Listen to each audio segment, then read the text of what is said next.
Balam balvanta chaham काम राग विवर्जितम धर्मा विरुद्धो भूतेषु कामो अस्मि Bharat Rishabh.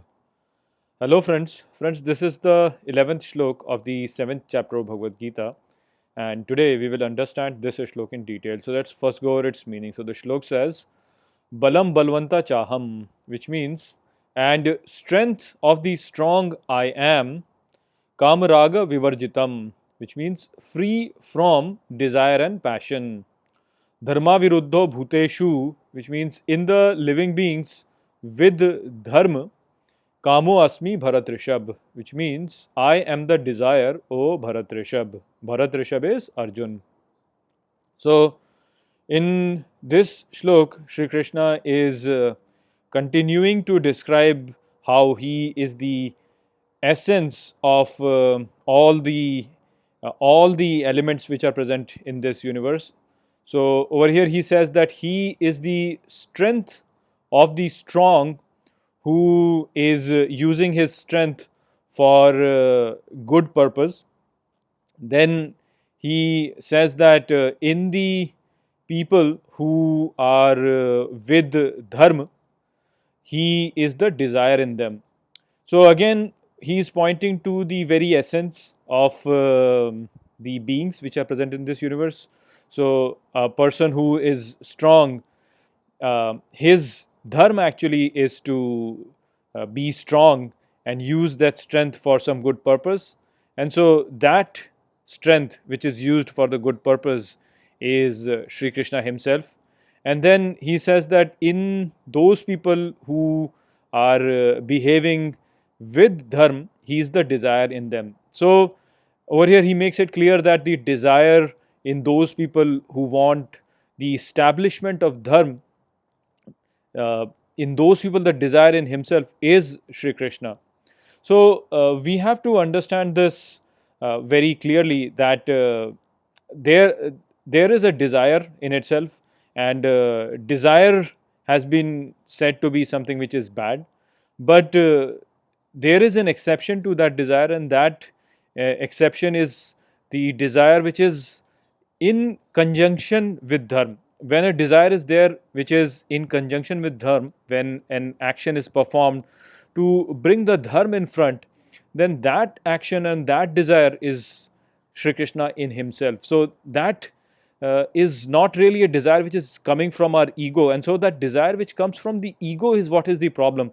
When the desire is coming from Sri Krishna in itself, then that is not really a problem. And so in those people who are performing their actions to establish the dharma in itself, that desire is Sri Krishna himself.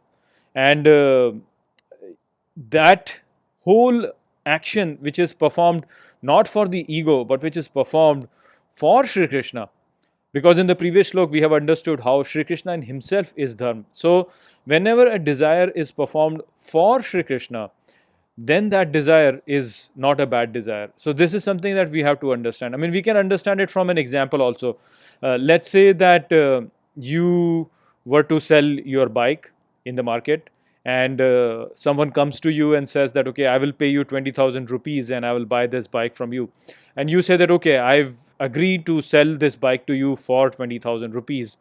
Now a second person comes afterwards and he says that, oh, I really like your bike and I will pay you 50,000 rupees or even more to buy your bike. Now in this situation you have already committed to selling your bike to the first person, and the other person is actually giving you more money, and you know, you might get a feeling that I should take the second offer and tell the other person that no, someone else gave me a very good offer, and so you do that.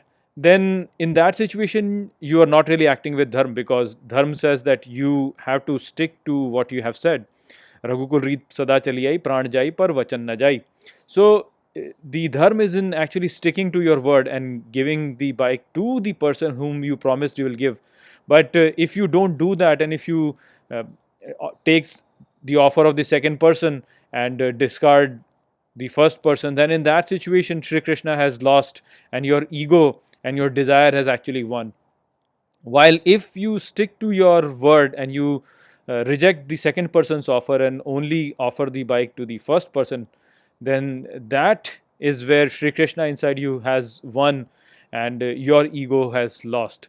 So this second action is an action which is in conjunction with dharma, and so this action is the action wherein Shri Krishna actually is acting through you. And you can see from this point of view that this desire in you, which was to stick to your own word, that is what Sri Krishna actually is. So such an action is also a desire to a certain extent, because there was a desire inside you to stay with dharma, stay with your word. So this desire is Sri Krishna, is what Sri Krishna is telling over here. So I hope that I have explained this idea well to you, because this is something wherein a lot of people get confused. They say that, okay, all desires are bad, all desires are bad. No, there is a desire which is consistent with dharma. That desire is Sri Krishna, and so you should have such a desire. All the other desires, which are the desires for your ego, those desires are bad. So I hope that I have explained this shlok well to you. With that, I will close this video. I will see you all in the next video. Take care.